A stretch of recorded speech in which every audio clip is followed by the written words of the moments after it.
I grew up in church. I gave my life to Jesus when I was about 5 years old. And in middle school, at a youth summer camp, I felt God call me to be a pastor. And fast forward a few years later, and I met my amazing husband, and we got married right out of high school. And we quickly found out that we could not afford for both of us to be in school at the same time. And so I took a step back, and with the intention of going back as soon as he was done. But life happened, and I began to feel really lost in my relationship with Jesus. I had lost my purpose. I had lost the direction I was going.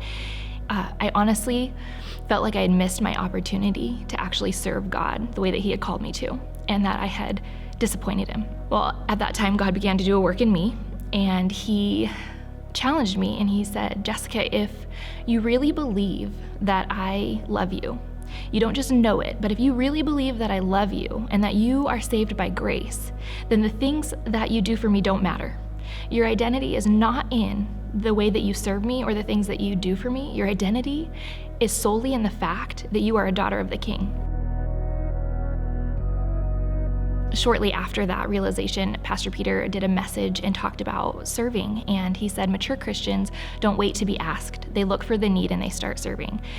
And so with no direction, I looked for the biggest need I could find. And that was in the toddler room at the time. And through that, God gave me so many more opportunities. I built some incredible friendships, and I actually got the opportunity to be on the administrative staff here at True Grace, which I absolutely love. And then God decided to say, okay, well, what about school? I was like, there's no way now. I have 3 young kids, I have a job, I have a husband. There's no way I can balance that plus the ministries I'm already serving in without something failing. And I was terrified.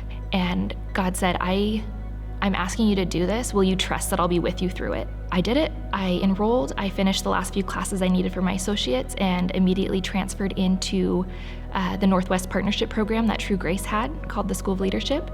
And I'm really excited to say that God was so faithful during all that time, and that I was able to finish my bachelor's in ministry leadership. I was still able to lead ministries.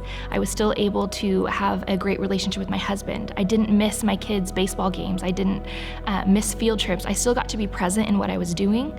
It wasn't easy by any means. My husband and I joke that I really worked for my master's in time management because I had to plan out every single aspect of my day. But God was faithful through it, and I am just so honored that he would choose to let me be a part of what he's doing. And I'm really excited to see what he does next.